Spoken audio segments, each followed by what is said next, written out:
Ladies and gentlemen, good evening and a very, very warm welcome to you to this monthly Friends of the Wellington Heritage Lecture. Just to clarify, that silence was not me in a panic putting up my last prayer. It was because actually, technically, we want everyone to be able to be in before I start, and it takes a few seconds after we go live. Anyway, you are all very welcome indeed. And indeed, as is our speaker tonight, Mr. Simon Stevens, who is the curator of the model collection at nothing less than the National Maritime Museum. Before I come on to that a bit more, may I please just give you my usual monthly housekeeping notes. Now, under our new arrangement, and this is month 2, we have a webinar arrangement, which means that you will probably be put automatically, whether you like it or not, into mute, which is fine during the lecture. But you will be able to see the speaker, you'll be able to see me when I speak, and you'll be able to see some fantastic slides, which we have for you this evening. It's a fascinating topic. If you have questions during the lecture, at the bottom in the middle of your screen is a Q&A icon button, and you can write a question there and put it up. Our trust manager, who is Fiona Sparks, is ready to collect those and will be putting up some of the questions at the end of the lecture, which for the record will be approximately 45 minutes long. You'll also notice there is a chat button at the bottom. I'm afraid that chat button is disabled, so if you want to make a question, don't use the chat button, just use the Q&A button. If you want to stay on talking of chat at the end of the lecture, as is our habit, by all means, please do so. Now, to do that, just remain where you are, don't hit the red leave button, and our IT guru, who is Matt Edgar, who is in the background throughout this lecture, will bring you in. Now, because that is slightly chunky and has to be done, or lumpy, has to be done individually, one by one, that might take a few seconds, but not long, but you will be brought back in. And you're all very welcome. And at that stage, at the end of the formal proceedings, when we're doing that, you will be unmuted as you wish, and also can turn on your videos, and we can all enjoy each other's company, and very good and welcome that will be as well. Finally, I will just say that there is a recording of this lecture, as for every month, and we will send you the link after the lecture. You can also go back onto our website at thewellingtontrust.org, where you will find there's a link to any of the lectures that we have done over the past few months. Now, with that, I would love to move on, please, to welcome our speaker tonight, Simon Stevens, who is the curator of the ship model collection at the National Maritime Museum. You'll see a brief biography there, but I'm going to give you a bit more. Simon has been with the NMM since 1978, first as an assistant curator in the Department of Ships, and working with the ship model collection from day one. By 1989, he was promoted to curator of the collection and was responsible for this, and several years later, also the small craft collection, which numbers approximately 120 boats, a considerable collection. With over 40 years of working at the NMM, Simon has been involved in a number of key projects, including the restoration and sailing trials of the Tamar sailing barge Shamrock, the wooden boat show at Greenwich, the formation of the National Maritime Museum Cornwall.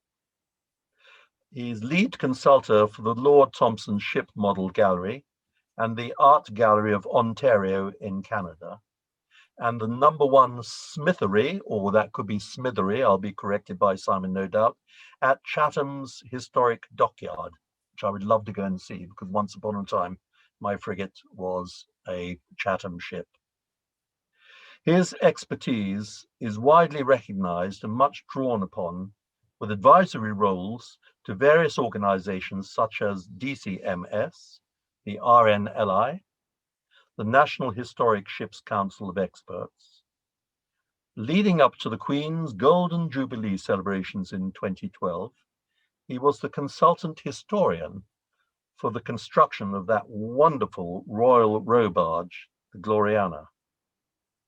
He has published 6 books on ship models and small craft, and Simon is currently researching for his next book on 18th century ship models, the golden age of naval model making. Now, he has various interests, which include dazzle. Some of you out there will know that this is the art of camouflage at sea, and I think that was started to be developed during the First World War. Ornithology, good. Sailing with the Sail Training Association, and penguins. I think I'll ask that later on. In the meantime, I welcome you, Simon. Thank you so much for taking our time, and I now hand over to you.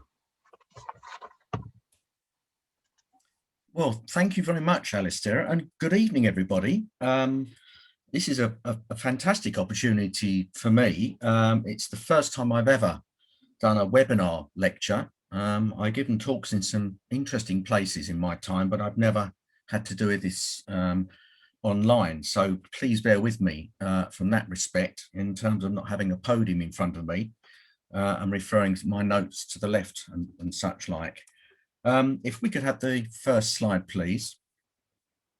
Okay, I'm going to talk to you tonight about, well, as the title says, you know, treasures of the National Maritime Museum. I mean, there are thousands, if not tens of thousands of treasures in the National Maritime Museum, but this is just a sort of brief survey of the collection that gives you a broad range of what we hold in the collections, from all sorts of objects.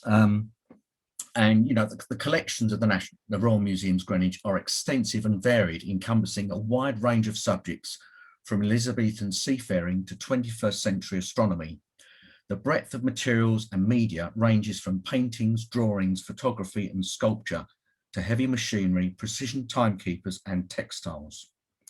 The Care Library and Archive manages over 100,000 books and nearly 6 kilometres, 3.5 miles, of shelved manuscripts. Given the scale of these paper-based materials, it's not surprising that they make up a large proportion of more than the 2.6 million items in the museum's care. Now, as you can see, the collection is split over 4 sites. You've got the main museum, which is the image on the left. We've now taken under our wing the Cutty Sark, the famous tea clipper, launched in 1869, and which has been a Greenwich landmark for many years, since the 1950s. And the next slide, please. We also have the Queen's House, which was begun in 1616 as a house of delight for Anne of Denmark, James I's Queen Escort, and was the first neoclassical building built in Britain, designed by Indigo Jones. It incorporates the famous tulip stairs, which was the first spiral staircase in the country with cantilevered steps, allowing it to float elegantly without the need of a central support. And then on the right-hand side, we've got the Royal Observatory, based around Sir Christopher Wren's Flamstead House, which was completed in 1676 as a purpose-built centre for the improvement of navigation at sea. When the National Maritime Museum, the intellectual heart of the museums in Greenwich, finally opened in 1937, it already had an extraordinary collection to draw upon from its displays and exhibitions.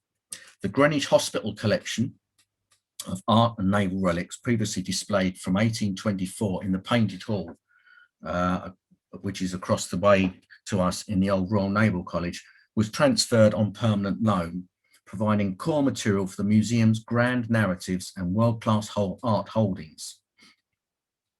Further vast resources were assembled by Sir James Caird, who was our founding benefactor and a ship owner by profession, multi-millionaire. He became a dedicated supporter of the museum from the 1920s until his death in 1954.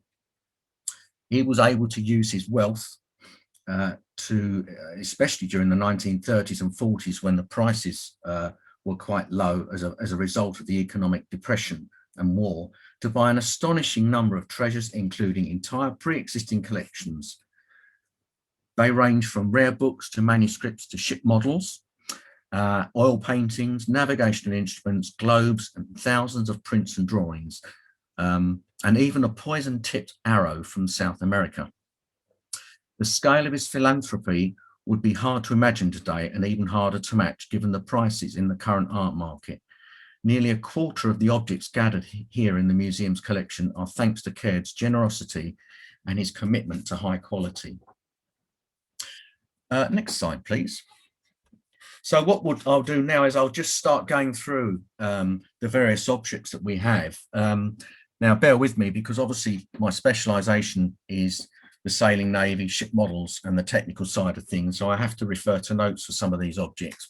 But this is a fascinating porcelain chart by the cartographers Bertrand and Ripoll, and it was finished in 1456, which is incredible to think. You know, something of this date was assembled of such delicacy and also intricacy as well.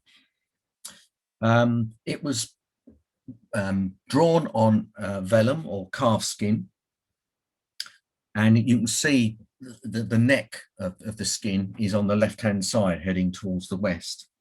The place names around the Mediterranean and Northern Europe are written at right angles to the coast.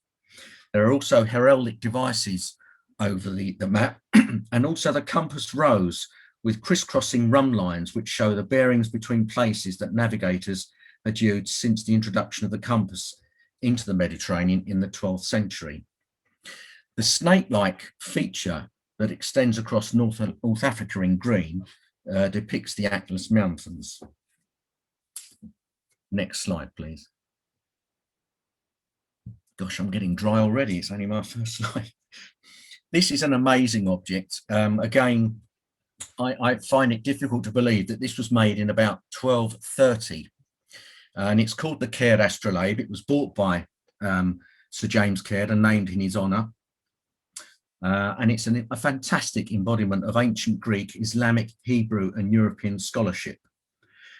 It composes of a series of thin metal discs, each one designed to use a specific latitude between southern Spain and northern France.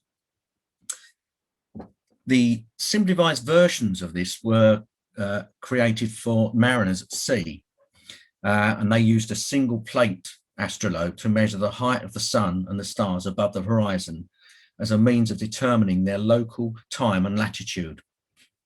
The mariners' astrolabe, as they were known, several of which have been recovered from shipwrecks, provide us with a glimpse into how instruments were modified for use at sea. A weighted base kept it steady despite the motion of the ship, while a cross-shaped cut-out profile enabled the wind to pass through easily. Next slide, please. This is a lovely example of one of our telescopes, of which we have quite a large collection, attributed to Johann van der Weyck, circa 1661.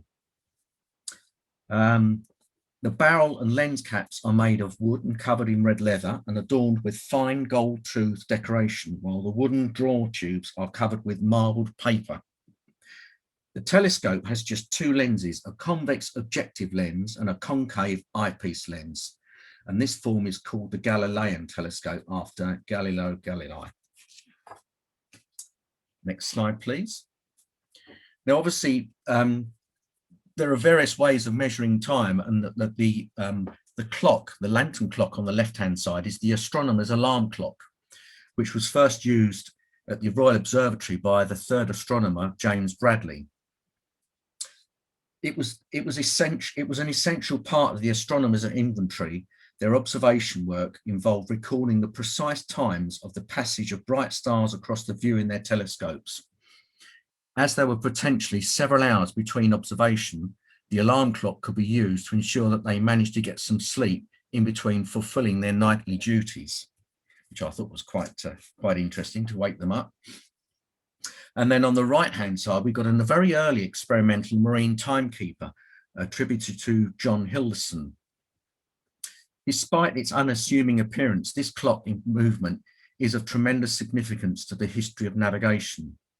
It is a remnant of the 17th century collaboration between the Dutch mathematician Christian Huygens and the Scottish Earl Alexander Bruce, with whom he became acquainted with while Bruce was living in exile in the Low Countries. The two men tried to produce a timekeeper that will enable mariners to determine their longitude at sea with certainty. Its production followed on from the groundbreaking application of the pendulum to the mechanical clock, which was described in 1658 by Huygens in his pamphlet Horologium.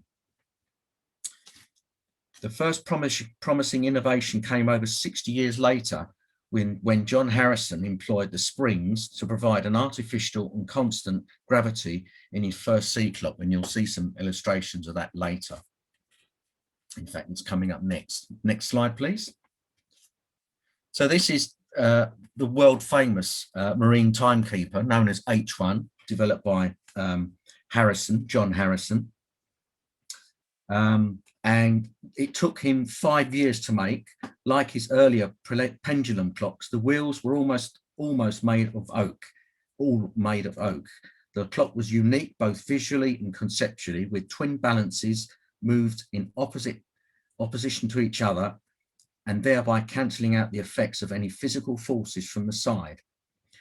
Their oscillation was maintained by Harrison's virtual frictionless grasshopper escapement. Now, this machine met with the approval of London's scientific elite, and sea trials to Lisbon was arranged. The outward voyage was very rough, and the timekeeper did not perform very well. However, on the return, it was much calmer, and Harrison used it to identify correctly the first sighting of land. Differentiating the Lizard from start point, he pinpointed the flotilla's position in relation to the hazardous Eddystone rocks, correcting the navigator's reckoning by 1 degree in 26 minutes.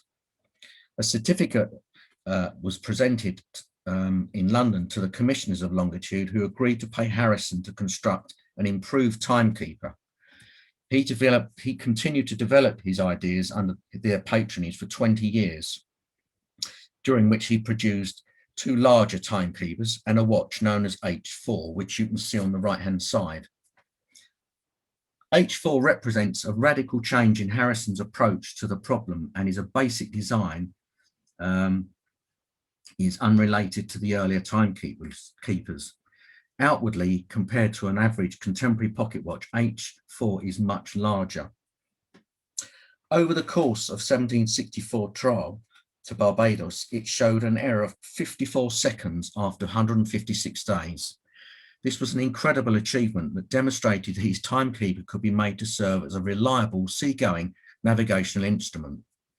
But for Harrison, that was not the end of the story. The Board of Longitude was unsatisfied that the watch's exceptional performance was not mere chance, so they asked for copies to be made to test whether or not the design could be replicated to perform just as well.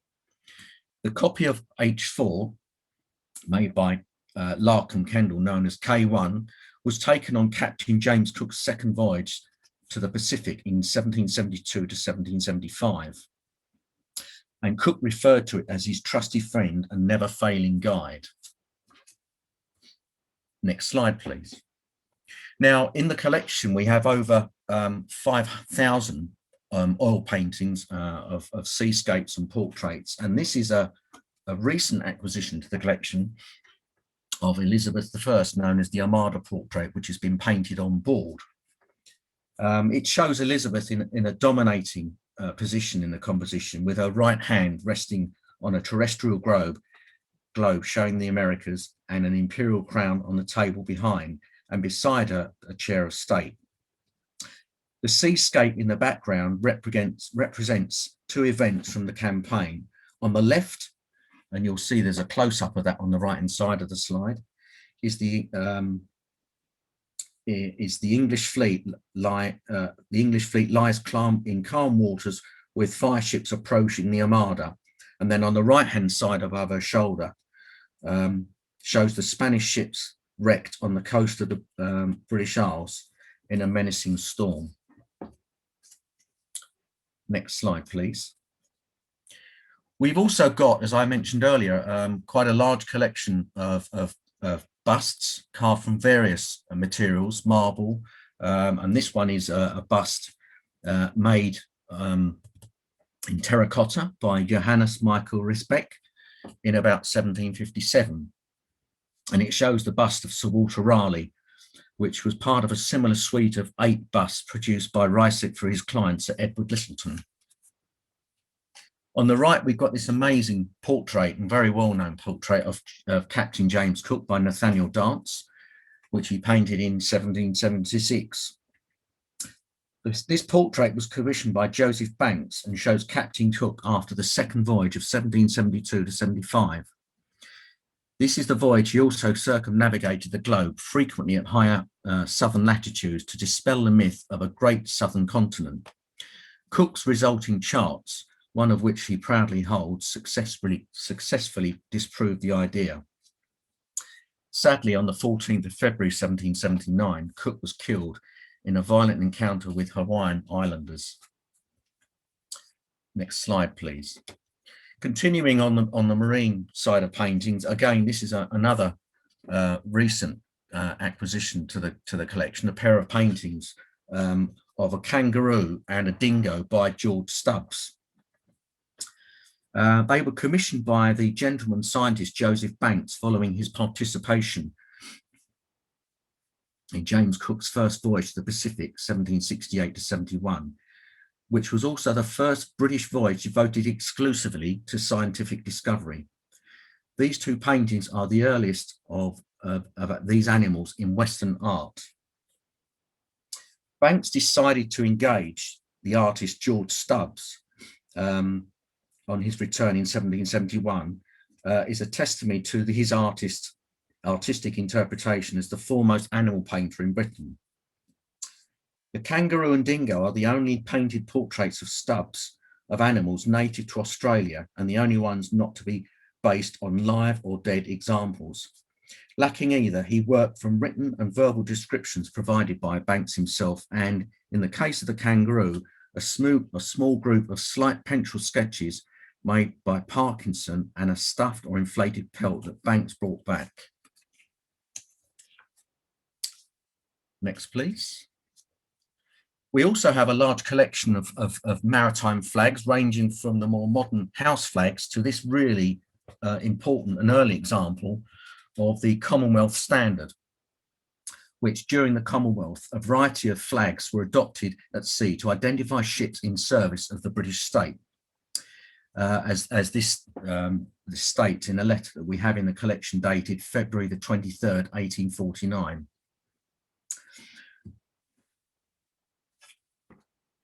Next slide, please. Now we come on to the ship model collection, which is obviously one of my passions and interests in the museum.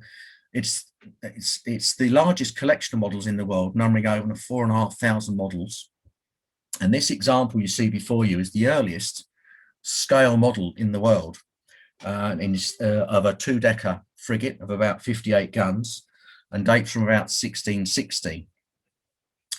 Now, it's built in what we call the Navyval fashion. The Navy Board were the governing body that ran the Navy. And you'll notice below the waterline that the frames of the ship are left open every so often. This is a stylized way of showing the hull frame from the model maker. This isn't how the ships were actually framed as such. And the thinking behind this is that rather than having the hull planked, you're able to see the light and dark shadows of the wood and the gaps to give you a much better idea of the very complex underwater shape of these ships at the bow and the stern. Most of these models were made from English hardwoods such as fruitwoods. And at this time, the only point of interest to the Navy Board was the shape of the hull, the layout of the guns, and to a certain extent, the decoration on these models. They were normally built at a scale of 1 to 48, the same scale as the ship's plans or drawings. Now, obviously, our earliest surviving plans are mid-17th century, but they don't really come in as a sort of technical drawing until the later 17th century. Next slide, please. This is probably one of our more famous models. It depicts the first-rate 98-gun ship, the St. Michael, and it's probably one of the earliest identified contemporary English models in the world. Again, built at 1:48 scale. You'll notice now that as we move later on into the 17th century, the hull is becoming more planked. There is more decoration, and on this particular model, the gun ports are fitted with guns run out with the gun ports lids raised. The model is rigged with 3 masts, square rigged, and a bowsprit. And you'll notice on the left-hand side, you've got a great shot of the stern with the enclosed galleries. And the windows at this time, they would use mica etched to show the individual window panes in the stern galleries. And then down below, you've got a nice detail of the ship's figurehead. Now, we were able to identify this model by very careful measurements of specific dimensions that we knew about the ship, as well as drawings, detailed drawings by the Dutch artist, the Van der Veldes, of which we have sketches of the ship itself, a detail of the figurehead, and also the quarter galleries as well. Next slide, please, sorry. As we sort of stay with the Van der Veldes, these were a father and son who came over to the UK, the British Isles, in the 17th century, exiled from Holland. And they were commissioned by Charles, the King, Charles II, to paint a number of seascapes as well as portraits of ships. And we have a very large collection of oil paintings by them, as well as some beautiful drawings of the ships, either at anchor or under sail. And they're probably the closest we can get to sort of 17th century photography in terms of identifying ships and also the colour schemes of these ships. And this is a beautiful large seascape of the Golden Leeuw, which was a Dutch warship at the Battle of Texel, which took place on the 21st of August in 1673. Next slide, please. We also had other amazing paintings, and this is probably one of our more well-known and well-displayed paintings by Canaletto, Giovanni Antonio Canal, as he was known as Canaletto. And it shows Greenwich Hospital as it was then from the north bank of the Thames. So basically you're sitting on the Isle of Dogs looking across to Greenwich. And he was an Italian artist famed in Britain for his city views. I mean, in particular, Venice, which is where he was born. He arrived in London in 1746 and was very familiar with the artistic tastes and lifestyles of the British social elite, who were likely to be attracted to the Venetian artists' interpretation of their capital city. He remained in England for most of the next 9 years, during which time he produced a series of 48 English subjects, 35 of which were of London. Now, what I'd like to point out with this painting is that you'll notice in the immediate foreground, you've got a gentleman standing up in a very low lying small boat called a Thames wherry. And he's just poling himself to the bank with a small boy just behind him. These were the sort of typical Thames taxis as they were known, and you would take these to go across to and from to the north and south bank, because obviously there were bridges higher up on the Thames, not many, but down here at Greenwich there weren't any, so you had to rely upon ferries or these wherries, and you can see other examples in the painting as well. Some of the other craft have a very Mediterranean feel to them, and this was typical of Canaletto. He would almost take these little small craft and just plonk them to make the painting, to fill the painting up, and to make his seascapes look busy. Next slide, please. Whoop, that's it. Now, as I've mentioned before, we've got this huge collection of manuscripts and archive, and the one you can see on the left-hand side is the log of the slave ship Sandown, which was kept by her master, Samuel Gamble. And in April 1793, it began a voyage from London to Upper Guinea on the West African coast to buy captive Africans, who were then transported in appalling conditions to Jamaica, where they were sold into slavery on the local plantations. On the right-hand side, you've got a typical ship's log. This one is of the Betsy and was kept by Nicholas Pocock, who became a very successful artist. And you can see why, if you look at these beautiful illustrations within the information that's given in a ship's log. And it's one of many that we have in the library. And it was basically used as an administrative document with daily entries noting the course, distance, speed, weather conditions, and events such as illness or punishments amongst the crew. Next slide, please.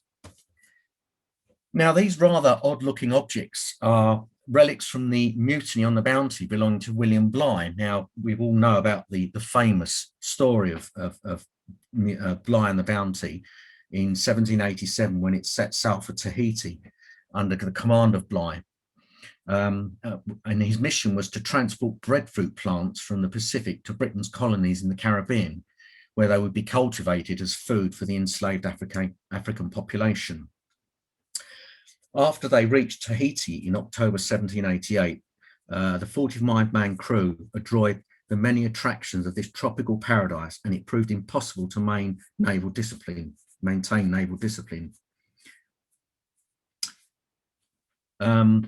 Now, obviously, he then began his voyage to the Caribbean on the 4th of April, 1789, with overcrowding made it worse by the hundreds of plants on board and the men resenting the return to shipboard routine after the freedoms of island life. Tensions simmered, and on the morning of the 28th of April, they were boiled over. The master's mate, Cap Fletcher Christian, led the mutiny and seized control of the Bounty with his supporters. Bligh and 18 loyal men were set adrift in a ship's launch, a 23-foot open boat. What followed was one of the most remarkable feats of navigation in the history of seafaring, and I often compare this to Shackleton's voyage in the James Caird as well, in much later in the 20th century. So this small group of objects you see before you is what Bligh used to actually give out the very meagre rations that they had on board the launch. And with the beaker, which is made from horn, was what they would issue the water with 3 times a day. And the small brass plaque has a lead weight on, and that was used to issue 1/25 of a pound of ship's biscuit. And that's an old lead bullet that they use for that weight. And then the coconut bowl is the one used by Bligh himself for his miserable rations as well. Next slide, please. Now, we've got an amazing collection, not surprisingly, relating to the story of Horatio Nelson and Lady Hamilton, or Emma, as she was known. And this is a very famous portrait by Lemuel Francis Abbott of Nelson. And then on the right-hand side, we've got a beautiful portrait of Emma Hart, later known as Lady Hamilton, by George Romney as well. Next slide, please.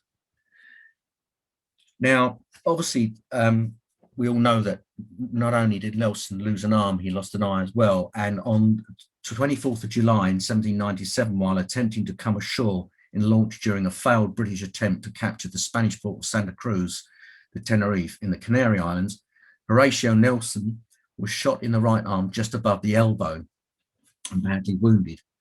Lieutenant Josiah Nesbitt, his stepson, used 2 silk neckerchiefs to staunch the flow of blood from the severed artery while they returned as quickly as possible to Nelson's flagship, the Theseus.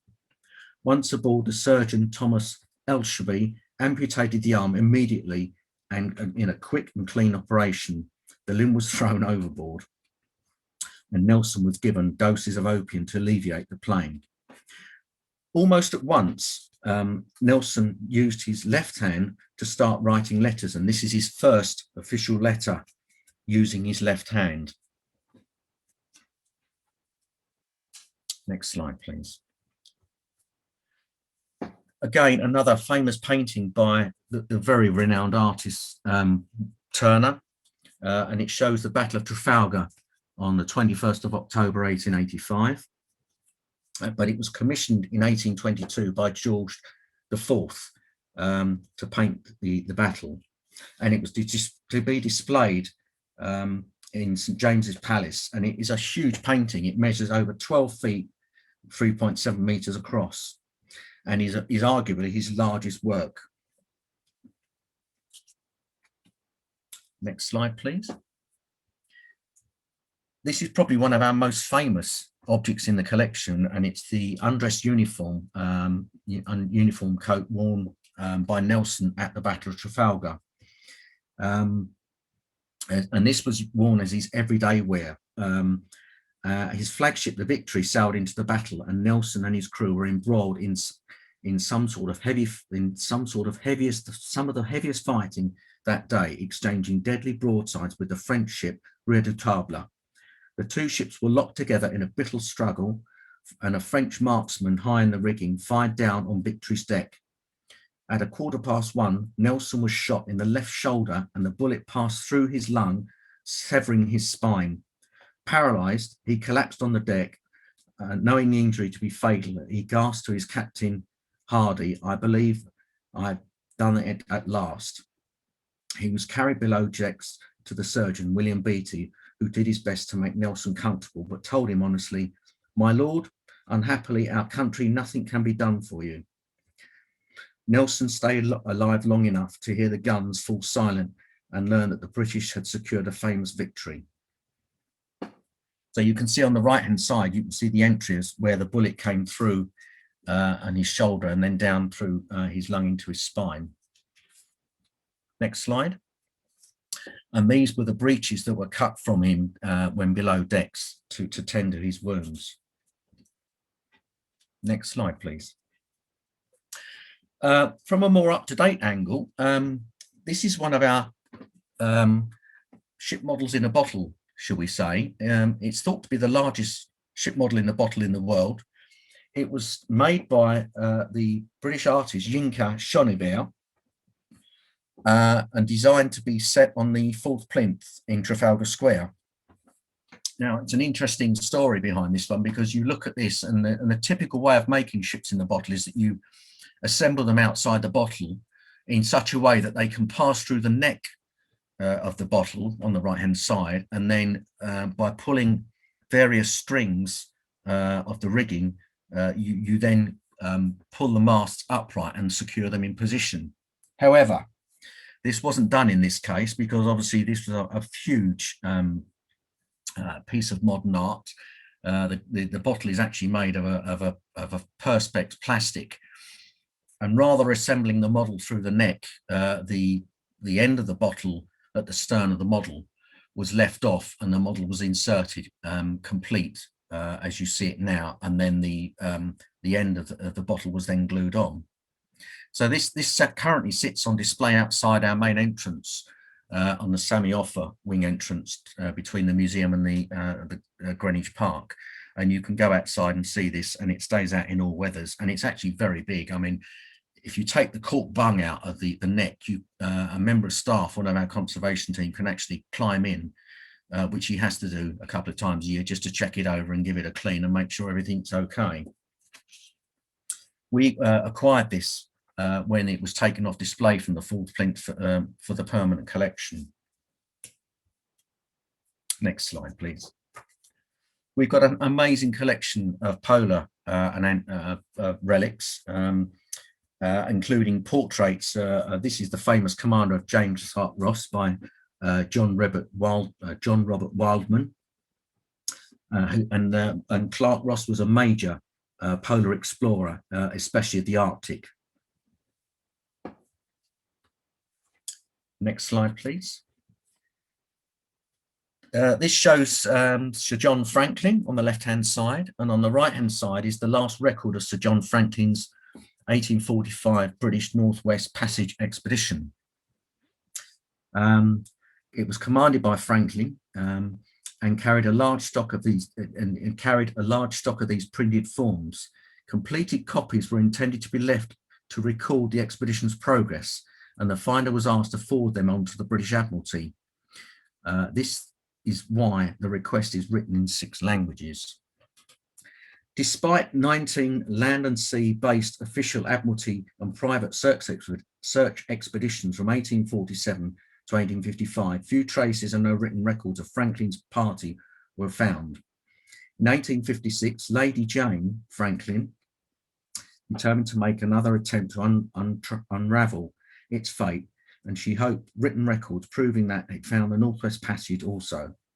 To do so, she privately engaged the steam yacht Fox under the command of Francis Leopold McClintock, who left the Arctic in 1857. This record sheet was later found by Lieutenant Hobson in 1859 in a stone cairn on the west coast of King William Island during his 70-day overland sledging expedition from the Fox. Next slide, please. Continuing with the Arctic theme, on the left-hand side, we've got Dr. Leonard Hussey's Banjo, which, as you can see on the skin by the strings, has been signed by the crew. And it's a zither banjo belonging to Dr. Leonard Hussey, who was the meteorologist on Sir Ernest Shackleton's Imperial Trans-Arctic Expedition 1914-17. Surprisingly, the banjo played an important role in the psychological welfare of the crew on board the expedition ship, and in the many months after it sank, when chances of survival were extremely remote. Now, as you probably know, the Endurance was trapped in ice and sank, and there was an amazing story of them sledging over the ice with the 3 boats that were used as lifeboats. And Shackleton wrote in his log later, "It did much to keep the men cheerful. Nearly every Saturday night such a concert was held, with each one sang a song about some other member of the party. If that other one objected to some of the remarks, the worst one was written for him next week." And the image on the right-hand side shows the Endeavour trapped in the ice. Next slide, please. I had to get a penguin in somewhere. It's one of my favourite objects. This is Ponco the Penguin, and it was a promotional toy based on the photographic studies of the Adelie penguins in the Antarctic by Herbert Ponting, and named after him is his nickname. Ponting signed on as the official photographer of Captain Robert Scott's Falcon Scott's British Antarctic expedition in the Terra Nova 1910-12, becoming the first professional photographer to go to the Antarctic. As joking aside, Taylor, one of the expedition geologists, invented the verb to pont, which meant to pose until nearly frozen in all sorts of uncomfortable positions for a photograph. And you can see there that the label, which is attached to the penguin, shows Ponting with his camera. Next slide, please. Continuing with the Antarctic theme, on the left-hand side is the liquid boat compass that was used in the James Caird in that amazing 800-mile sea journey from Elephant Island to South Georgia to raise help for the stricken crew, through which Shackleton didn't lose a single man. And then on the right-hand side, we've got one of the sledge flags used by Scott. This was made by his wife Kathleen, who later became a noted sculptor. And he used these flew his flag on his last Antarctic expedition, 1910-12.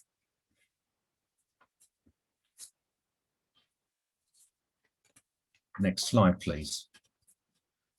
Now, as well as amazing paintings in the collection, we've got a huge collection of ship's plans, technical records as such. And I thought I would show this to illustrate the broad range that we have, to show how ships were built and fitted out, both in the 17th century, which is the painting above, which is a cross-section of a first-rate man of war, 3-decker, 100-gun ship. And as you can see, it shows the individual frames running along the keel, as well as the internal fit out of the hull. The guns mounted on carriages on the deck. You've got a cross-section of the various capstans, which were used to work the rigging on the ship, as well as bringing up and lowering the anchors.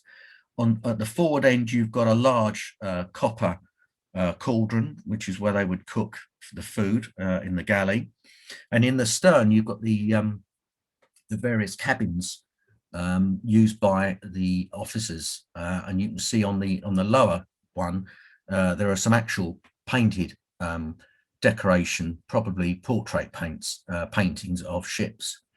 The other interesting thing that this painting shows is the use of the whipstaff, which was used up until the introduction of the ship's wheel, as we know it, in about 1703, 1705. Below is a very technical drawing used to construct the ironclad HMS Warrior of 1860. And by this time, the drawings were becoming very detailed, and it would be one of a set of probably 30 or 40 drawings showing the different aspects of the design and the construction of a warship. And the different colours on the plans denoted the different materials that were used in its construction.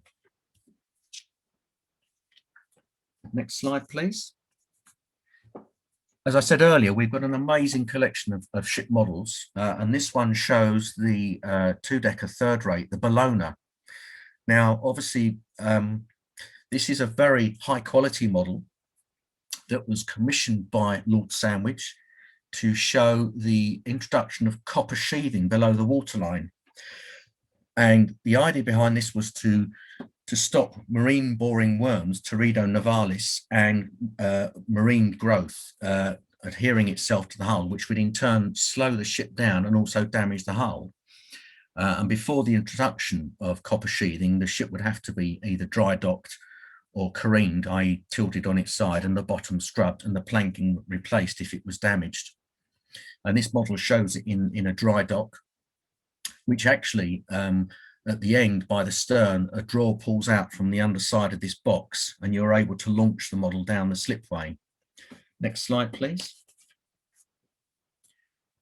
And as you can see, it is incredibly detailed. It shows the ship in the 1770s with the name painted across the stern.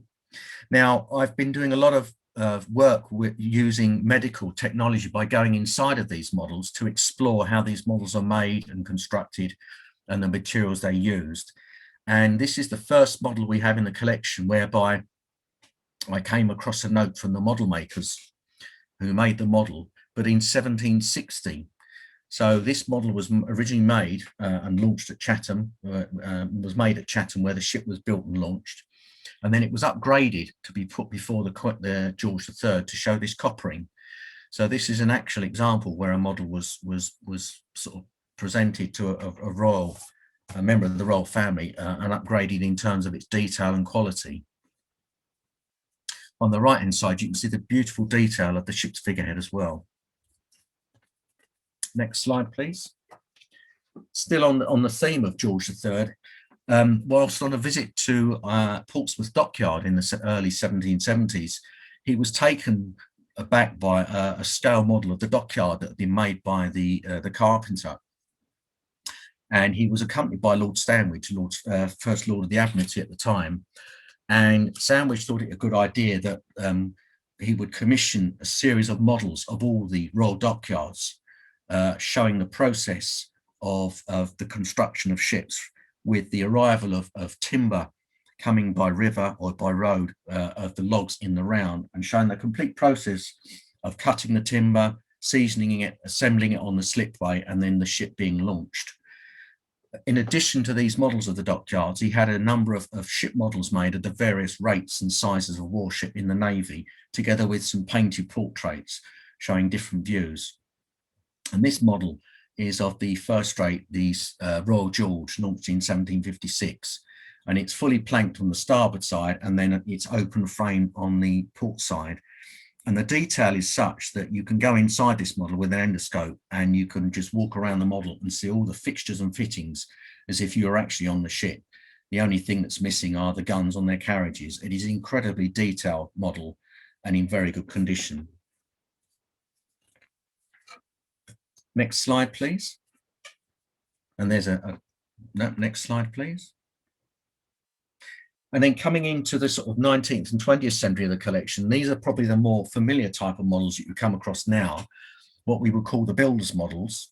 Again, still built to a scale of 1/48 and used by either the owners of the ships or the shipyards themselves as a promotional tool when they exhibited at these big international trade fairs around the world.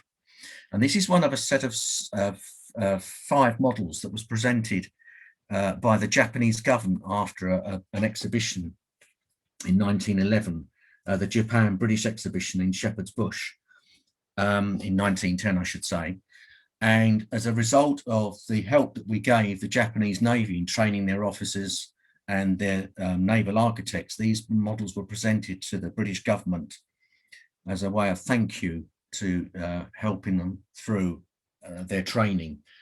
And they were presented to what was then the Royal Naval Museum, which was the forerunner to the National Maritime Museum.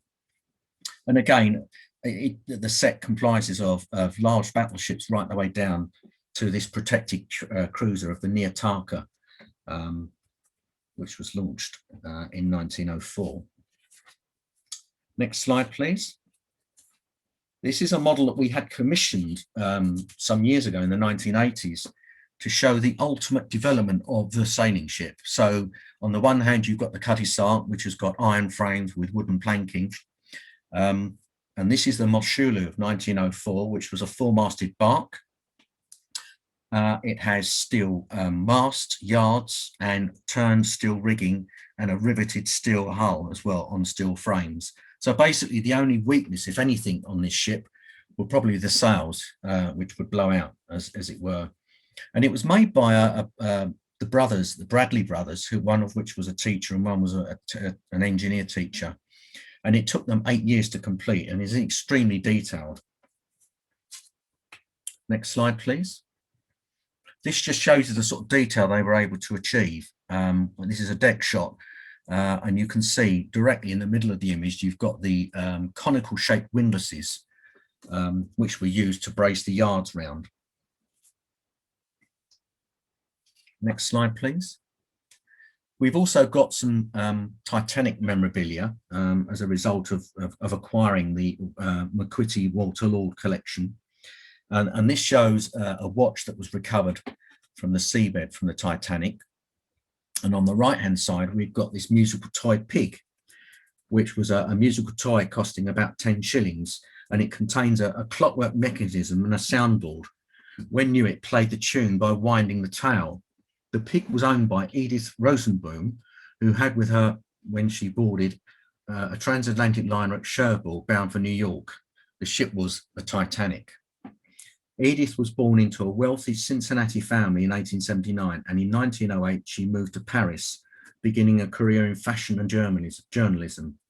The pig was a gift from her mother following a serious car crash in 1911, which killed Edith's fiancé, Ludwig Loh, a German arms merchant, and left her concussed. With pigs widely regarded as symbols of good luck, Edith vowed to carry it with her wherever she went. It was therefore in her first-class stateroom on the Titanic when it struck the iceberg on the 14th of April, 1912. As the evacuation continued, she asked the steward to go and recover her toy, which he did, wrapped in a blanket. And many years later, she recalled that had not intended to leave the ship, but the pig was taken from her and thrown into the lifeboat, and she followed it in. She used the pig to sort of calm the many children huddled in the cold lifeboat in the inky darkness. And she was one of the 710 survivors of the disaster. Next slide, please. Again, we've got this incredible collection of paintings, and this is a painting entitled A Convoy in 1918 by the artist John Everett, and it's a pastel. And I included this because one of my interests in maritime history is the story of Dazzle, and it shows the ships painted in what they call dazzle, which was a system of subterfuge or camouflage devised by Norman Wilkinson, the artist Norman Wilkinson. And the idea was that you would paint these various patterns on these ships so that when viewed through the periscope of a German U-boat, you couldn't work out the silhouette of the ship in terms of what it represented, the size of it, its direction of travel, and obviously the speed. And without that information, you can't really set your torpedoes to hit the ships.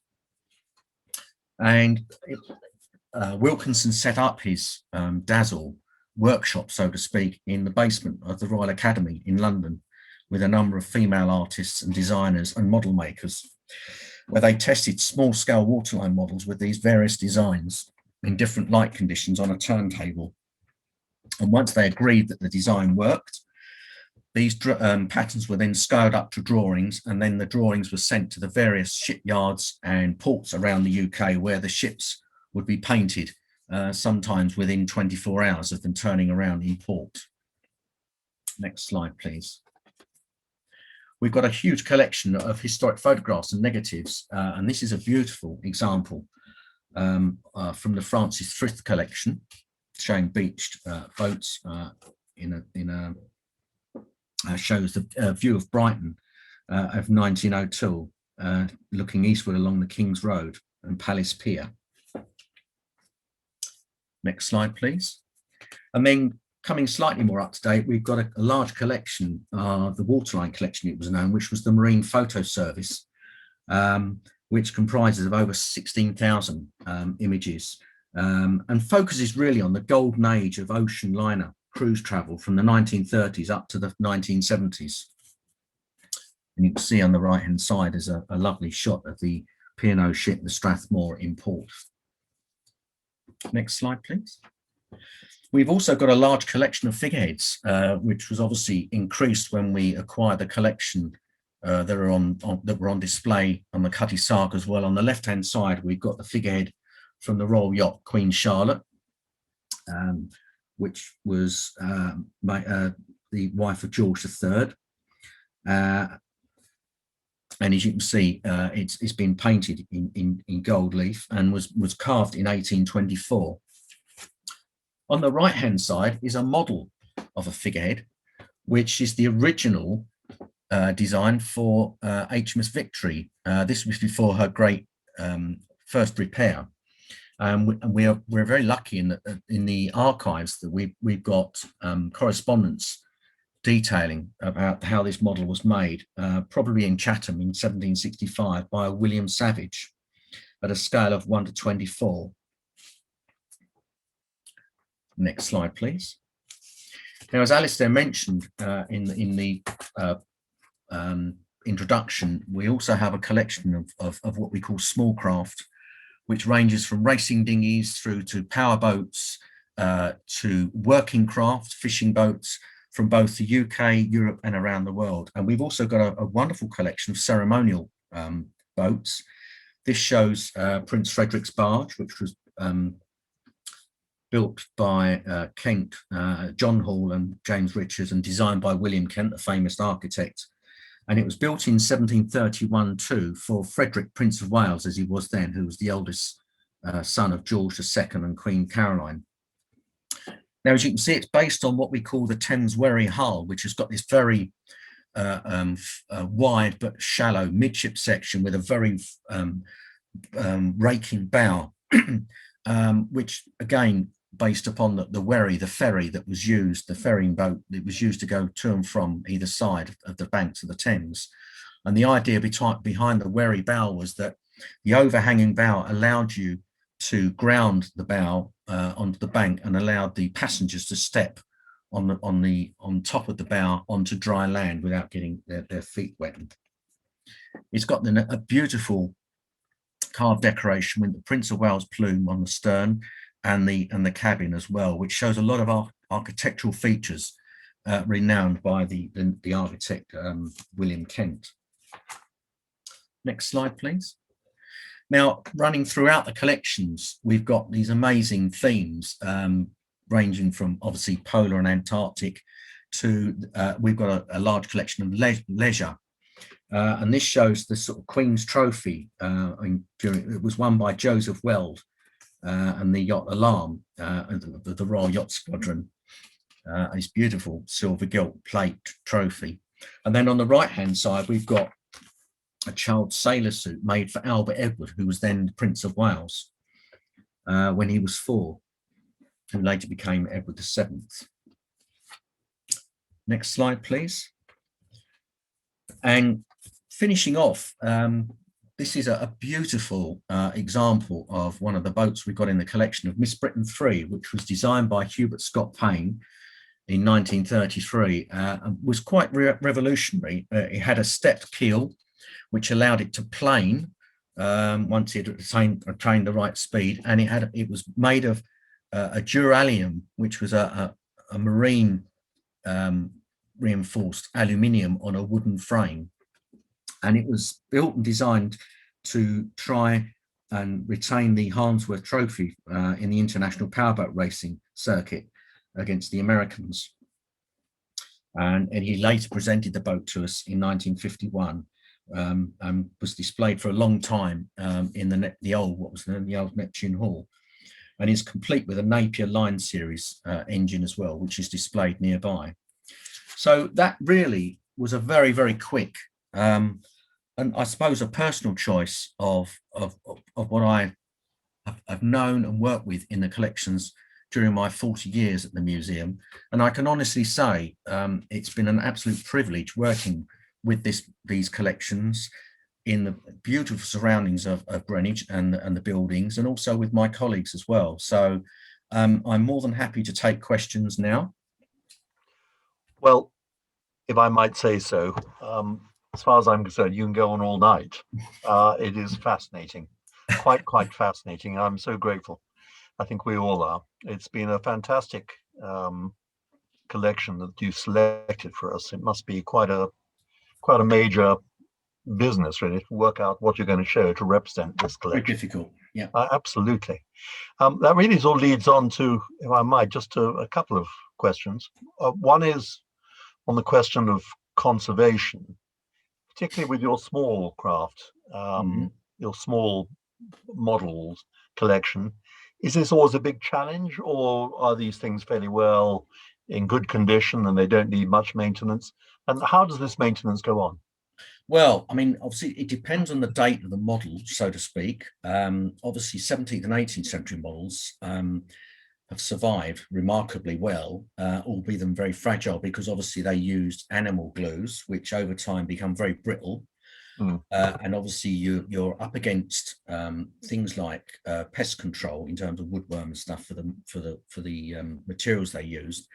But as you move into the 19th and the 20th century, you're then faced with modern materials like plastics and foams, which have their own problems, which we are still dealing with and managing, so to speak, because we can't really get rid of them in any way. We just have to sort of manage them because over time, things like plastics and other modern materials will break down or react.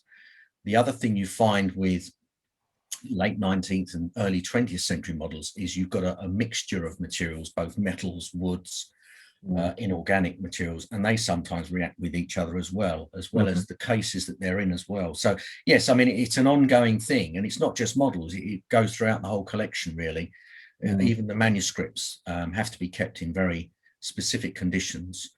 And if we have to exhibit paint drawings or watercolors, we only allow them a certain amount of natural light, and then we have to then put them away for a set time before they can be then displayed again at a future date. Yeah. Is display, percentage of the collection is on display, is this always an issue as well? Do you rotate at the museum? Yes, or it's always been an issue. We could never display everything we have in the collections. It's impossible physically and also logistically. But what we do now is that we have behind the scenes tours where we show the public how we store and how we use the collections. A lot of our collection is going online, you know, and has high quality digital photography together with cataloguing. So that's available worldwide. And I can, I think we said earlier that I'll provide the links for our website and the collections online after the talk. So if you could do that, that would be tremendous. I was going to ask you about that online resources. Yes, we'll put that on our website as well. Yeah, it's obviously an issue because we've only got so much space, so much you know, budgets to display stuff. And at the end of the day, the collections are used as a research resource as well. It's not just to display everything. You know, there are some things you can't display because of their makeup and material. And obviously, you know, displays in the past and now are based upon themes or objects themselves, or are telling a story as well. So there are all sorts of different reasons why an object will go on display. Right, indeed. Thank you for that. Now, I'll come back to you again in a minute, if I may, Simon, but I know that we've had a good handful of questions that Fiona has been collecting. I think, Fiona, you're ready. Would you like to kick off? Absolutely. Firstly, thank you ever so much, Simon. That's very pleasure. Interesting. Thank you. So we have a question from Chris Bell. Does the museum have any models of Element ships? Yes, we do. We've got, he sailed with them apparently, but has never seen a model. Off the top of my head, I think we've got 3, but don't quote me on that. But they're the City line, aren't they? City of Perth, and yeah. Okay. We've got well, we've got a very famous one, City of Benares, which was used to transport child evacuees during the Second World War and was sadly torpedoed on its way to Canada. Tragic story. And that's a beautiful model, and that's on display down at Chatham. So by all means, get in touch with me and I can arrange for you to view that as and when Chatham becomes open, obviously due to COVID and things. Great, thank you. This is from Kevin Murphy. With the demise of many British shipping companies in the last 40 years, have you managed to obtain many ship models from these companies? We have actually, either through, well, by various means, donation, bequest, and we also occasionally buy models at auction as well if we think they're important enough and they're in good enough condition, and they sort of fill a gap, so to speak. You know, a representation of a ship type, or a famous ship, or of a shipping company. There are still a lot of models of shipping of ships out there with companies. In museums and with private individuals as collections. And these are the models that you see on a regular basis in maritime auctions and things like that. So yes, they are still available, but as modern ships are built, a lot of these models now are built out in the Far East to a metric scale and are normally requested by the ship owners themselves rather than the yards, as part of the purchase of the ship, or they buy them specifically for PR purposes as well. Great, thank you. Brian Page asked, were ship models also used in the proposal and engineering phases of ship construction? Yes, they were. And again, it depends upon the period the model was made. Now, a lot of people think that the 17th century models were made before the ship was made, and we haven't found any firm evidence that backs that up. What we have found is that these models were commissioned by wealthy individuals who had a connection with the Navy or the sea, commissioners, high-ranking civil servants and officers, and they served on a ship, and they've commissioned a model maker to make a model of that ship. As we move into the 19th century, when shipbuilding and design becomes a real science, naval architecture really takes off in the mid-19th century, ships were used either during or after production for the design and development of the ship. I mean, in particular, in the late 19th century, they started towing models through water, what they call tow tank models, to work out the hydrodynamics of the hull shape and the friction caused between the hull and the water and that sort of thing. So yes, I mean, models were used, and in the 20th century, you get these plating models where it's just a half model of the hull, where they've actually, rather than draw the plates, the individual plates of the hull onto a flat two-dimensional plan, they actually draw them onto a three-dimensional model so that they can joggle the plates in relation to the frames to work out where they can either rivet or later weld the plates into position. Fantastic. I think we've probably got time for one more question. Are you okay? Yeah, yeah. Well, actually, we've got two here. Do you have any Eden Dempster ship models? Any? Eda Dempster.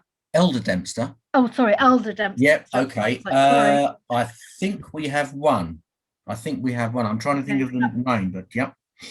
And then we have, what do you have in the museum from New Zealand? What, in the collection generally, or in the collection? I believe, yes. Oh wow. We've got this paintings. Is from Paul Kennelly in Auckland. Oh right, okay. Hello, Auckland. We've got an amazing set of paintings by William Hodges, the 18th century artist, some of which include paintings of scenes of New Zealand and the Pacific Islands. We've got models of ships that were run and owned by the New Zealand Shipping Company. We've got a couple of models of New Zealand coastal ships. In particular, we've got a model that was of a ship that was used for transporting timber, quite a specific type of New Zealand timber ship, a sailing timber ship in the late 19th, early 20th century. We've also got Maori war canoes, models of those that were collected and made in the 19th century. Outrigger canoes as well. And I think we've even got some textiles in the collection from the Maori people in New Zealand as well. Quite a lot. Oh, well, I'm sure there's more, but I can't, off the top of my head. It's, Can I just pop in with another question? Yes. Before we finish there, because this is an offer for you, Simon. It's from Glyn Evans, who used to organise the lectures. Yes. So successfully before I took over. Hopefully matching him in success rates. It says, Simon, do you have a copy of my book, Dazzle Paint Ships of the World War I?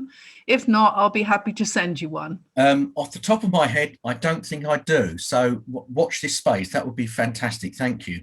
I've got about 20 books on Dazzle, but I don't recall that one. I'll put the two of you in touch. Thank you. That's very kind. Back to you, Fee. Okay. I think... Oh, penguins. You were going to ask the question about penguins. Penguins, indeed. Yes. Go on, Alistair. Just very quickly, my interest in penguins. Sorry, Alistair, you were going to say? No, I was going to say, come with penguins. Yeah, my interest in penguins developed many, many years ago, but then I was very lucky to be able to go and work down in the Falkland Islands. They've got a wonderful maritime museum down there, and they needed help cataloguing, conservation, and such like. And I was able to go and study a penguin colony on the Falklands while I was there. And of course, walking onto a beach where you got thousands of penguins in halfway through a major molt, and also with chicks as well, was just an incredible experience. And ever since then, my nickname has been known as the Penguin Man. So that's why I've got this love of penguins, I'm afraid. So that's terrific. Yeah. Look, thank you very much indeed. Fee, thank you very much. And Jenny, thank you for picking up that question as well. What I will just say, Simon, thank you enormously for this tremendously interesting subject. I've got to admit that when you came to talk about the models, the ship models, I could feel you slightly lift up with sort of, I'm back to my beloved subject again. And it was great, but the way you covered all these other artifacts as well was most accomplished. Just one PS and a bit of an advert really for the Wellington, but actually for those who might happen to be passing through Wellington in North Island, New Zealand, there is a most fantastic museum there which has a hanging model of the Maori war canoe, which is just unbelievable, remarkable. It's a great museum. It's a lovely museum, yeah. And the volcanology section you may remember as well, talking about the earthquake risk throughout the world.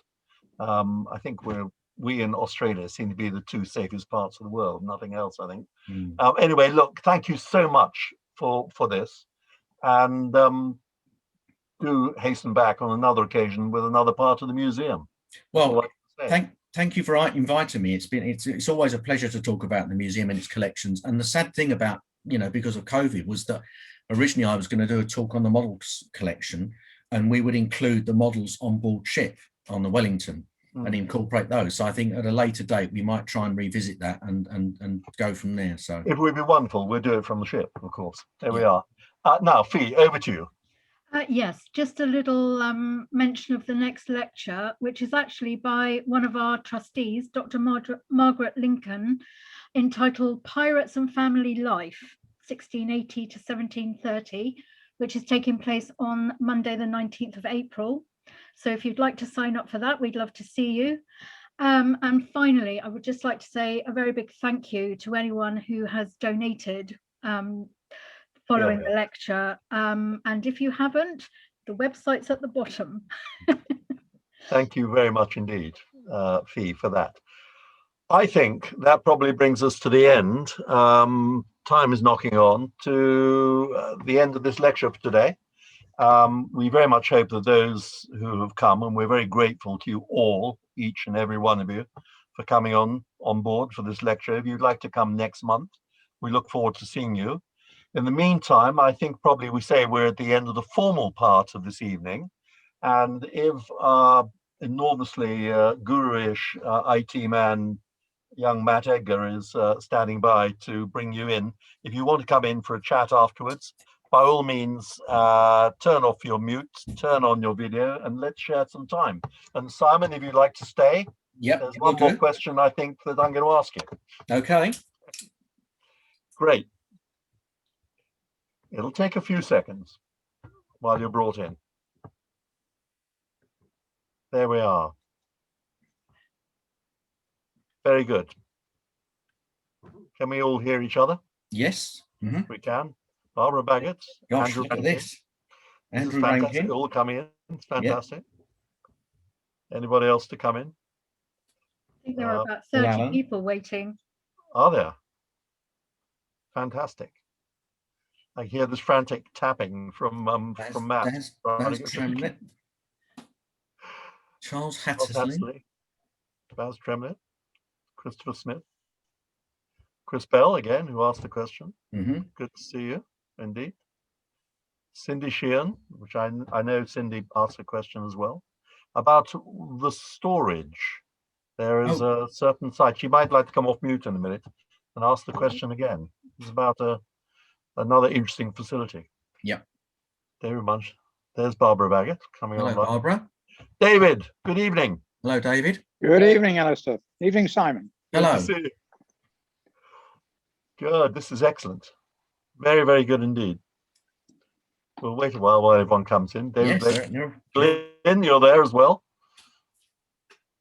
David Sharp. Glyn Evans. Buxton. Feel free to unmute yourself and turn your videos on. Yes, by all means, do. Past Master Conybeare, very good to see you this evening. Graham Meredith, Joanna Bellis. Oh, I know Joanna Bellis. Hello, Joanna. John Longstaff, Ian Glenn. Evening, Jim. Good to see you. Good evening. Lars Hatley. Excellent. There was a question about the naming of the James Caird. Oh, yes. Was this the same as James Caird? Somebody asked. I'm sorry I missed his name. That might have been Graham. No, it was not to be confused with our founding benefactor. I was going to say, no, they're two different people. Yeah. So one was a jute magnet, and James Caird was a shipping frozen meats magnet. So. Oh, right, indeed. Yeah. All the boats on board Endurance were named after the sponsors of the expedition. Yeah. So there's the Stanton Wills, the James Caird, and the other names escape me now. Stanton Wills, James Caird. Goodness me, it's engraved on my No, it's gone. It'll come back to me in a minute. And they were Very the boats good. they used to transport them across the ice and the ice flows and things. That's very good indeed. Now, Paul Kenley is here from Auckland. Oh, wow. Kenley, do you want to put on your unmute yourself and put on a bit of video action? Can I just Evening, add, Shuttleworth. sorry, Alistair. Mary Yep. Walker has just asked if she could have the links for the museum. Please. Okay. Yes, We'll put them on the email when it goes out. that's a very good idea. You happy with that, Mary? Now, Kenley, where are you? You're still on mute. We've got young Shuttleworth up here. Shuttleworth R, that is. Good evening, sir. And I'm sure he'd love to see your visage. Can you go on? Can you unmute? You just mute. Oh, There we are. Stephen Go Taylor. back to mute. Captain Taylor, good evening to you, sir. Good evening. Sorry, I was having finger trouble. That's all right. You raised a question as well, Stephen, didn't you? Yeah, Why yeah. the Simon mentioned the old naval museum. Yes. Mhm. When did the title move to the Maritime Museum? Okay. It's a complicated story, but in after the Great Exhibition of 1851, a lot of the models were then built in a purpose-built museum called the South Kensington Museum, which is now the Science Museum. And amongst that collection was the Naval Architecture collection, which outgrew itself and was hived off and sent to a newly created museum in what was the Royal Naval College across the road to us in 1874. And then again, that collection outgrew itself, and we acquired that collection in the early 1930s, and we eventually opened in 1937 by the King and Queen and Princess Elizabeth. It was her first royal engagement. So that's an interesting one. That's a very interesting one indeed. Because there were a load of ship models in one of the London museums. Yep. About 4 or 5 years ago that they were busy trying to get rid of. Yeah, that was the Science Museum. That was the Yes. Maritime Gallery. Yep, that's right. What happened to them all? They've gone into storage at their store at Wroughton in Wiltshire, which is they've got a huge airfield in Wiltshire where they store, jets, trams, steam locos, all sorts of things. Yeah.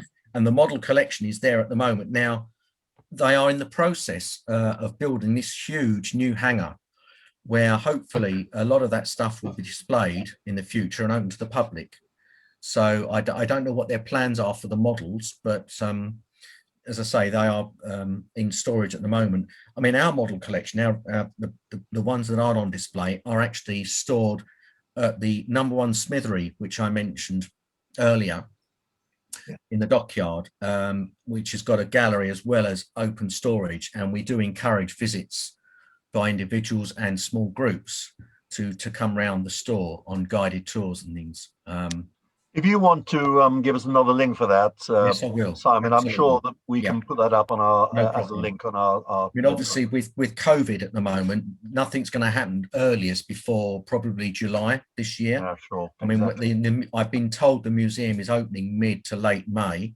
Yeah. I'm not sure what Chatham is, because obviously that's a site that's not run by us, but we just use the Smithery building as our model store, as does the IWM. That's interesting. So That's interesting. Now, Cindy Sheehan, who I think might be on for this wash up afterwards. Oh, there's Cindy. Hello, Cindy.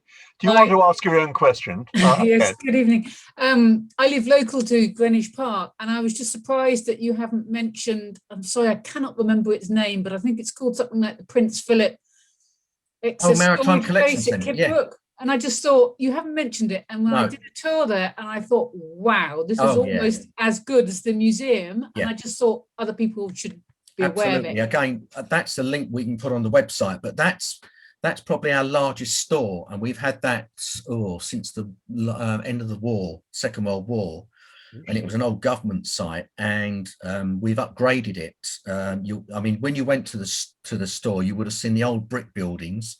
Well, it then was the used new during the centre. war, wasn't it? Yeah. Yeah. And that is a combination of our photographic studio, our conservation studios, our manuscript collection is kept there, our restoration, textiles are there. Our collections management staff, I work there occasionally.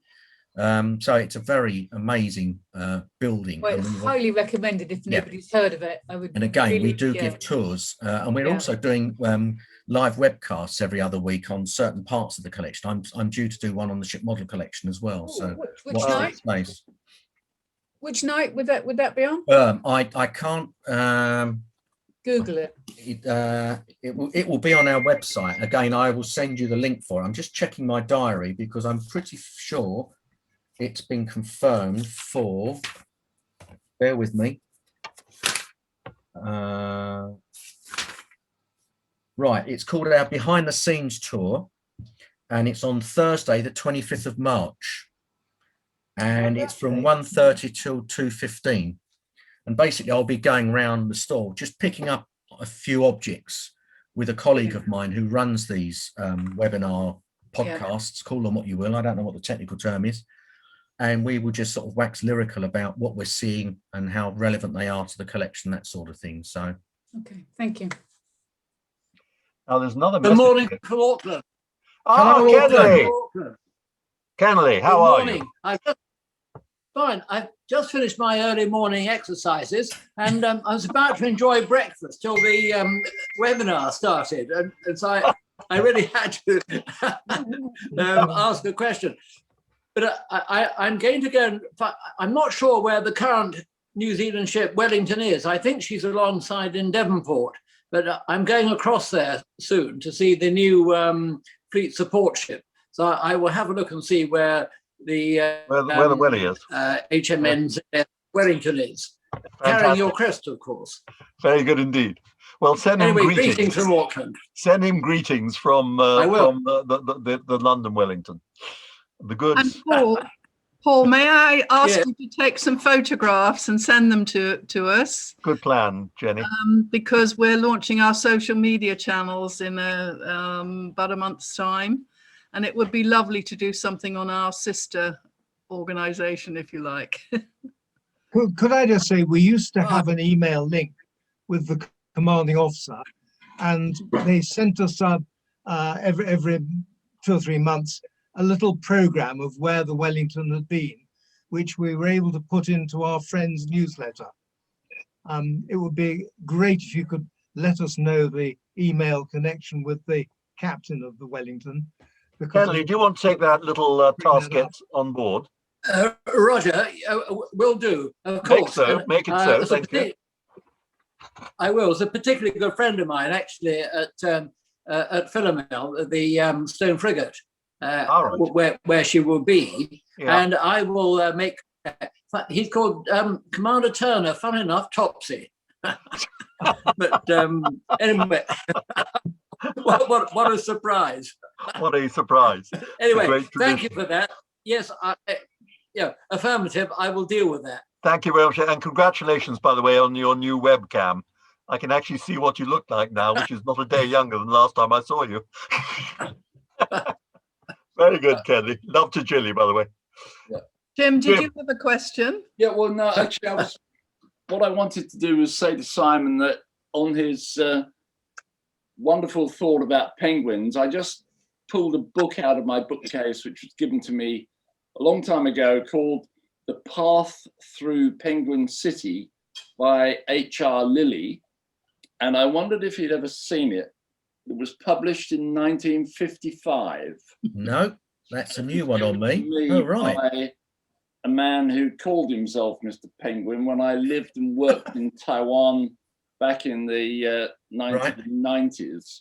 And it's an absolutely fabulous book for someone who is a penguin file. Okay. And well, as and when the world allows one to meet again, if this is of interest, then I would be happy to let you have a look at it.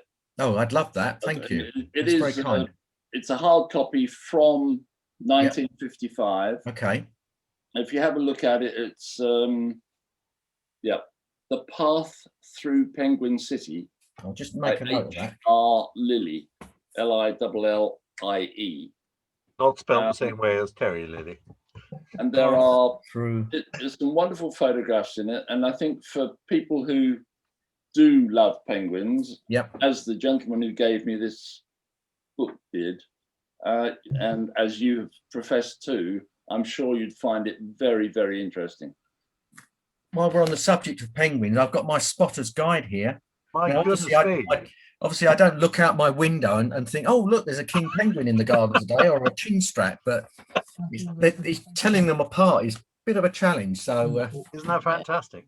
Yeah, well, I mean, the only other thing I'd like you to do is visit the Wellington and have a look at our model of the Wellington, which I was happy to present to the company in my year as master.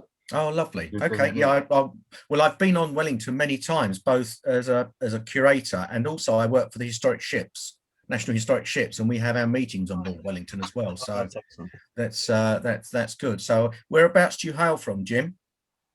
I'm in Tunbridge Wells. Oh, okay, that's easy. Yep, lovely. Yeah, I look forward to that. To get into the city. Yeah, that's really great.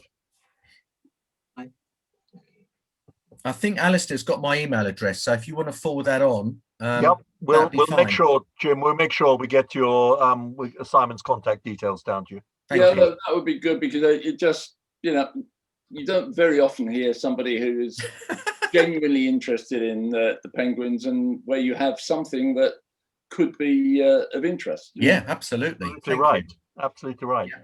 That's brilliant. Well, there we go. May I ask a question? Yeah, do please carry on, John. As a boy, I was taught to sail by Michael Robinson. Oh, who was right. Curator of Maritime Art, I believe. Yes. It's only as I've grown somewhat older that I begin to realise how significant he was. Can you expand just and tell us how significant he was to the museum? Well, I mean, he was one of the old school scholars. Now, when I first joined the museum, he was still head of pictures, and he just published his world-renowned 2-volume set on the Van der Velde paintings, and who are the Dutch marine artists I talked about earlier. And he'd also done a collaborative with, I think, Cambridge University on the drawings as well. But he's very well known for his work, his scholarly work on the Van der Velde paintings, and he pretty much tracked down every existing drawing or painting by the Van der Veldes, because we've got an amazing collection at Greenwich, together with, there are collections in obviously in Holland and dotted around the world elsewhere as well. But by far, ourselves and the Dutch have got the best part of the surviving drawings and paintings. And he was, well renowned as a Van der Velde expert. So, but I think he retired about 2 years after I joined. So I did meet him occasionally, but I was just a lowly assistant curator in the Department of Ships, so he was quite revered, and you had to be invited along to speak to him in the print room and things like that. So, but a lovely man though, very, very, very knowledgeable as well. Yeah. Well, I was very lucky. I spent every Saturday and Sunday during the sailing season with him. So, oh, lovely. That was a real experience. Thank you very much. No, not at all. Pleasure. So could I ask something? Yes, please do, Michael. It's Michael Shuttleworth. To Simon. Simon, it's a rather mundane question, but I'm a bit at sea, so to speak. I've got a 2.5-foot model of a topsail schooner. Yep. And from your description of I think rigging a full rig ship, it took 8 years. Yes. My first question is it a good idea to leave the sails on such a model if you're contemplating restoration? Yep. And secondly, would you advise it? I may not be alive at the end of this job. The issue I've found with sails on models over the years is getting a material with a fine enough weave to actually make them look presentable. Now, some model makers in the past have done this with very fine cigarette paper, and you obviously they're sort of furled on yards rather than set free. But the problem you will have is finding. It depends what the scale of the model is. If it's a large scale model, it'll be fine, but they are quite tricky to make. And once you've made them, you've got to make them in such a way that they hang correctly. You know, there are Exactly. ways of making them set full, you know, when they're with the wind is fair in them, or whether they're just hanging dry, like, you know, it's just flat curtains. Or what a lot of model makers do is they bend them onto the yard, partly furled, so that you can see there are sails on there, but with the you know, the assisting rigging sort of bent onto them as well. Probably best thing to do is, why not send me some images of what you have with dimensions, and we can carry on the discussion. I'm more than happy to help you out with that, or you can come and look at it if that's possible later on, and advise accordingly. No problem. That would be absolutely brilliant. I've got several books, and I have actually been to the museum. Yep. But at that time I wasn't in touch with you. Yeah.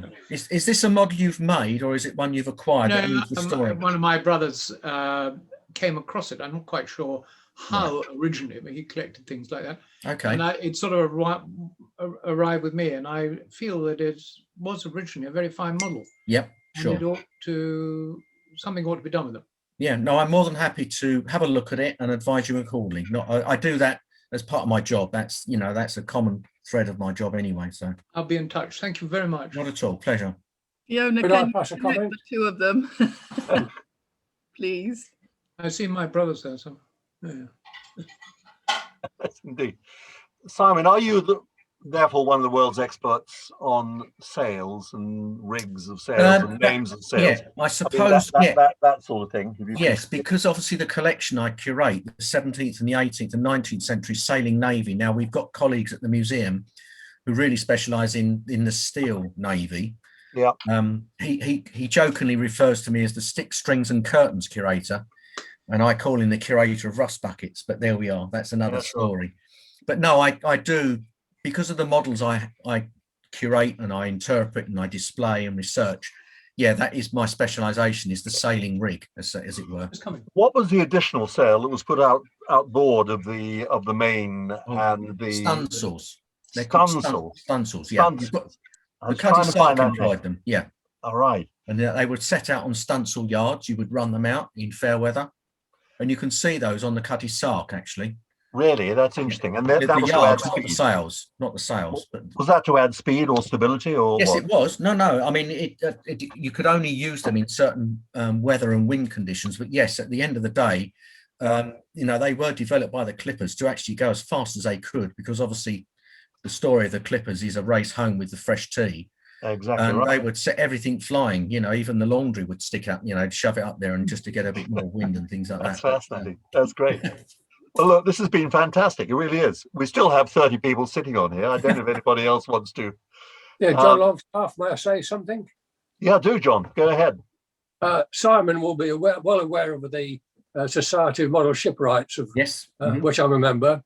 Yep. And I was interested to hear this evening, one of your questionnaires was asking whether you had models of element ships. Oh, yeah. The Hall line at Liverpool Mersey Maritime Museum have a bound book of capacity plans, which go part way. I started this lockdown by building a model of the City of Lions, and I'm currently 1/3 the way building a model of the City of Pretoria. Oh, okay. Both to 600, 1:600 scale. Okay. For the simple reason, many years ago, my wife said to me, "And when you finished it, where are you going to put it?" Oh dear. There's so a I've leading stuck question. to miniature ever since. It was interesting that the scale, talking about scales, was 1/48. Yep. Was there any particular accident associated with that, or was there a logic? We found no written evidence, but in the late 17th century, when ships' plans were being used in the design and development of the warship, they were drawn at 1/48 scale. So that's every 1/4 of an inch on a plan equals a foot in real life. Okay. And the reason being was it was a manageable size of plan that they could actually use and discuss around the table, so to speak, to say, I don't like that idea, this is a good idea. And they could use it in the shipyards as well. And bearing in mind in the 17th and the early 18th century that paper was an expensive commodity to use, you know, they couldn't afford to draw these large scale plans that you get in the 20th century on paper and you had to transport these plans to the Navy Board office for discussion.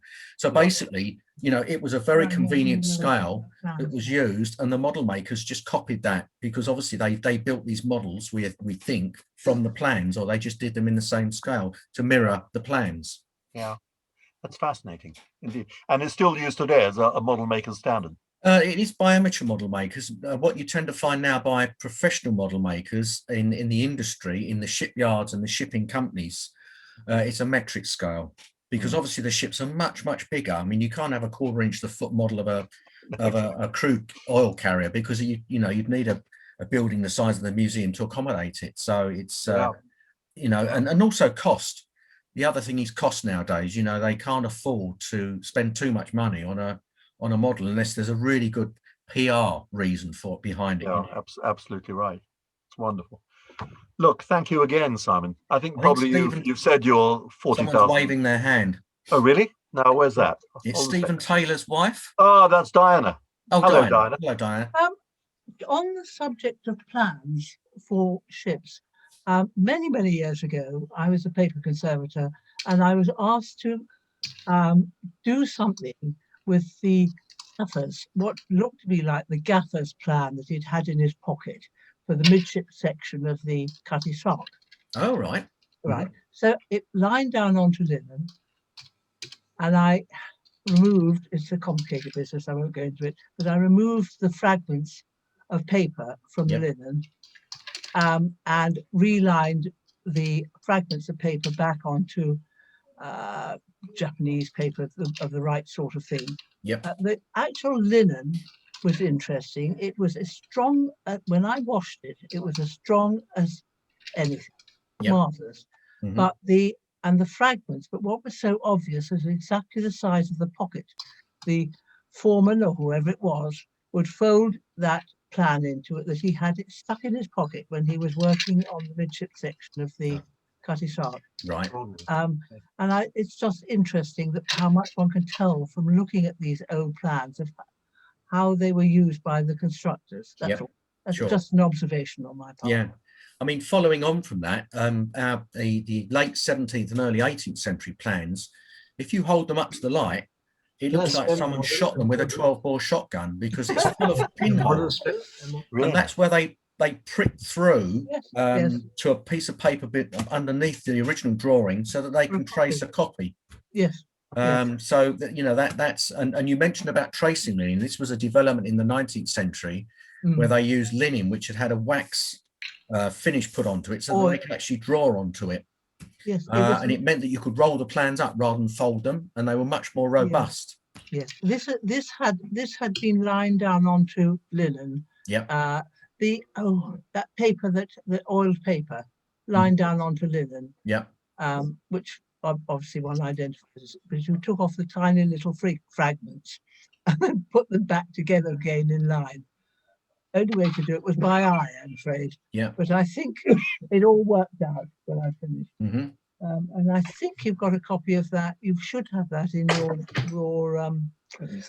the Cutty Sark stuff. But what they did do, rather than display that, which is what the curator at the time wanted, was to actually take a photocopy of it. Yeah.